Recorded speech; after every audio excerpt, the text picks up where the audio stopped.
Finally Kolkata টিমের captain Shreyas আয়ার দলে এসে যোগ দিলেন। এতদিন তিনি আসতে পারেননি, তার কারণ ছিল রঞ্জি ট্রফির ফাইনাল। মুম্বাইয়ের হয়ে তিনি রঞ্জির ফাইনাল খেলছিলেন এবং রঞ্জির ফাইনাল তিনি জিতিয়ে দিয়ে চলে এলেন কলকাতায়, যোগ দিলেন কেকেআর টিমে। দুদিন আগেও যোগ দিয়েছে আন্দ্রে রাসেল আর সুনীল নারায়ণ। আন্দ্রে রাসেল আর সুনীল নারায়ণ যে কলকাতার কুখ্যাত অলরাউন্ডার, দুজনেই এসে যোগ দিয়েছে কলকাতার টিমে। জোর কদমে শুরু হয়ে গেছে ইডেন গার্ডেন্সের মাটিতে কলকাতার প্র্যাকটিস। আর কয়েকটা দিনের মধ্যে শুরু হতে যাচ্ছে আইপিএল। 2024 সালে যে আইপিএল আর কয়েকটা দিনের মধ্যে শুরু হতে যাচ্ছে। আইপিএল শুরুর প্র্যাকটিস গ্রাউন্ড থেকে হুঙ্কার জানালেন আন্দ্রে রাসেল এবং রিঙ্কু সিং। 6-এর পর 6 মেরে গেলেন। তোমাদের মনে আছে ফ্রেন্ডস, 2019 সালে কীভাবে রাসেলের তাণ্ডব চলেছিল, সেই তাণ্ডব আবার চলতে চলেছে 2024 সালেও। 2024 সালের আগে রাসেলকে দেখা গেল দুর্দান্ত ফর্মে, তার সাথে রয়েছে সুনীল নারায়ণ এবং রিঙ্কু সিংয়ের মতো প্লেয়াররা। কিছুদিন আগে কেকেআরের ভূমিপূজন হয়ে গেছে, সেখানে উপস্থিত ছিলেন কেকেআর দলের কর্মকর্তারা এবং কেকেআর প্লেয়াররা, এবং ভূমিপূজনের দিন নিজে উপস্থিত ছিলেন কেকেআরের mentor Gautam Gambhir.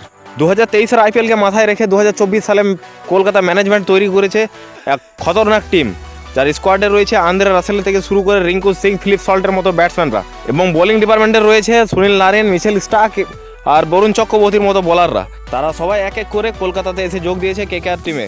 Eden গার্ডেন্সের practice গ্রাউন্ডে প্রায় সবাই এসে যোগদান করেছেন এবং সবাই জোর কদমে প্র্যাকটিসও শুরু করে দিয়েছে। যেভাবে দেখা যাচ্ছে কলকাতার হুঙ্কার, কলকাতা আগামী দিনে আগামী ম্যাচে কলকাতা বিরাট খতরনাক রেজাল্ট করতে চলেছে। 22 মার্চ থেকে শুরু হচ্ছে আইপিএল আর 25 তারিখে কলকাতার প্রথম ম্যাচ হায়দ্রাবাদের বিরুদ্ধে। ম্যাচে জেতাটা কতটা জরুরি, ইডেন গার্ডেন্সে প্র্যাকটিস যখন চলছে তখন প্রত্যেকটা প্লেয়ারের চোখে মুখে গায়ে লেখা রয়েছে। তাদের হাব ভাব দেখে বোঝা যাচ্ছে যে তারা কি করার জন্য চলেছে। কলকাতার সমর্থকরা যেমন ম্যাচ দেখার জন্য উৎসুক হয়ে রয়েছে, তার থেকে ক্ষুধার্ত বেশি রয়েছে কলকাতার প্লেয়াররা, যারা ফিল্ডের মধ্যে রয়েছে, যারা মাঠের মধ্যে রয়েছেন। তাদের হাব ভাব দেখে বোঝা যাচ্ছে তারা ম্যাচ জেতার জন্য কতটা ক্ষুধার্ত।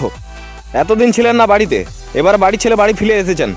কলকাতার বাজ পাখি সেই গৌতম গম্ভীর। মনে পড়ে 2012, 2014 সালে কীভাবে ম্যাচ হারছিল প্রথমার্ধে কলকাতার টিম। তারপর থেকে হঠাৎ করে বাউন্স ব্যাক করলো গৌতম গম্ভীরের নেতৃত্বে থাকা কলকাতার টিম। কেকেআর দেখিয়ে দিল লাগাতার টানা 11টা ম্যাচ জিতে ফাইনাল ম্যাচে 200 রান করাটা মামুলি ব্যাপার না।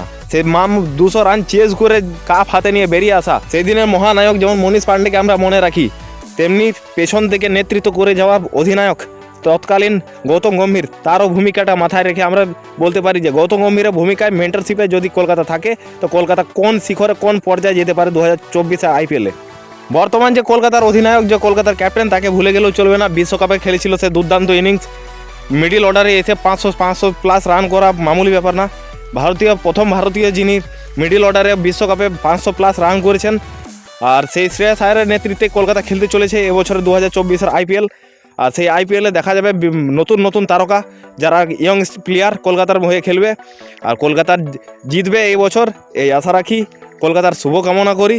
আর ফ্রেন্ডস, তোমাদের উদ্দেশ্যে বলি, তোমরা যদি এই চ্যানেলে নতুন হয়ে থাকো তাহলে এই চ্যানেলটাকে একটা লাইক আর একটা সাবস্ক্রাইব করে দিও।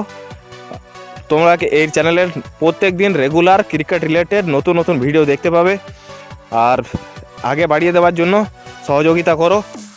ধন্যবাদ।